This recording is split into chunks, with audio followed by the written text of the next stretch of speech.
Halo, berjumpa kembali bersama Ipa Zumratul Faliha dalam program Opsi, obrolan parenting saat ini. The youth of today are leader of tomorrow. Pemuda hari ini itu adalah pemimpin di hari esok. Tidak setiap perempuan berkembang terus, dan sekarang itu yang lebih dekat bersahabat dengan dunia kita adalah literasi digital. 20% keterwakilan wanita. Aku mana komen berdua aja deh.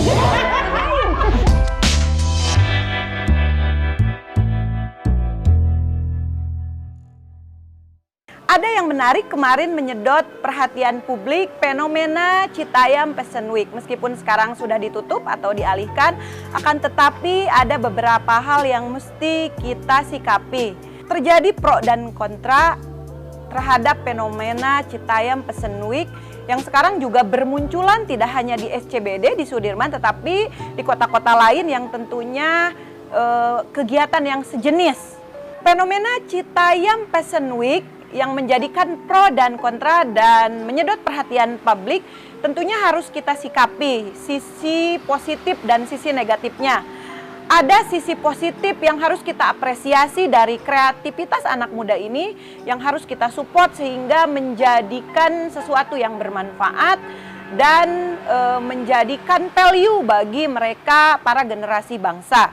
Adapun sisi negatifnya ini miris sekali terjadi beberapa hal yang harus tentunya tidak boleh kita abaikan. Fenomena LGBT, juga kedisiplinan, sampah berserakan di mana-mana, kemudian waktunya sholat dan sebagainya yang tak bisa kita abaikan begitu saja. Ini tentu PR kita bersama. Dan kenapa sampai terjadi fenomena Citayam Fashion Week? Bagi saya miris ketika melihat anak-anak yang kelihatannya dari gestur tubuhnya, dari cara berbicara mereka kehausan ruang ekspresi.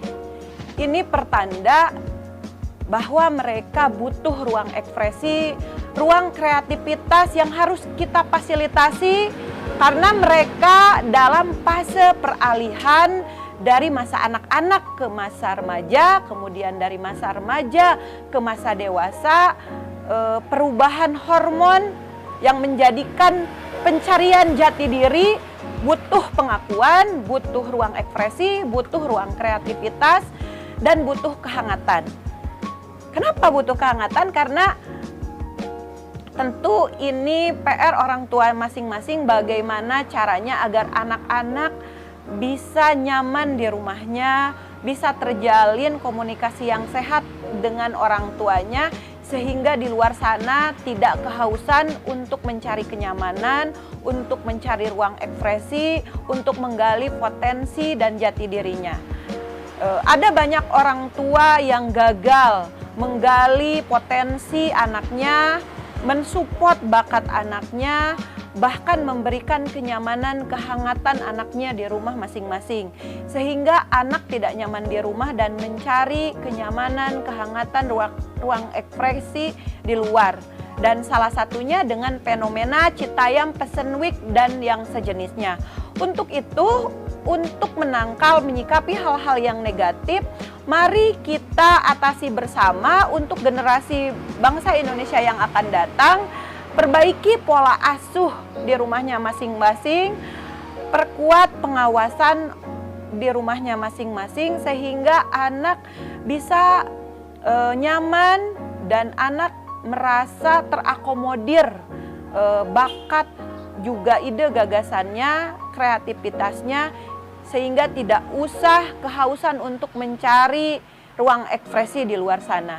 Bapak, Ibu, Mama, Papa, Ayah, Bunda, Umi, Abi yang ada di rumah, tentunya kita tidak mau kita sebagai orang tua dinomor duakan, sehingga anak-anak kita malah lebih nyaman dengan lingkungan dan gampang mudah sekali terbawa arus lingkungan yang tak bisa kita tebak. Lingkungan ini bisa saja memberikan efek positif, bisa juga memberikan efek negatif. Mari perkuat komitmen kita dan jadikan anak kita sebagai sahabat, dan jadikan kita orang tuanya menjadi sahabat bagi anak-anak kita, sehingga anak punya teman di rumah, bisa kita orang tuanya bisa diajak diskusi, dan anak pun tidak merasa kesepian lagi, sehingga ruang kreativitasnya, ruang ekspresinya, dan pencarian jati dirinya bisa kita kawal oleh kita orang tuanya. Karena itulah yang semestinya kita sebagai orang tua yang mengawal tumbuh kembang anak-anak kita, yang menggali potensi bakat anak-anak kita, bukan lingkungan, bukan pergaulan di luar sana yang belum tentu aman bagi anak-anak kita.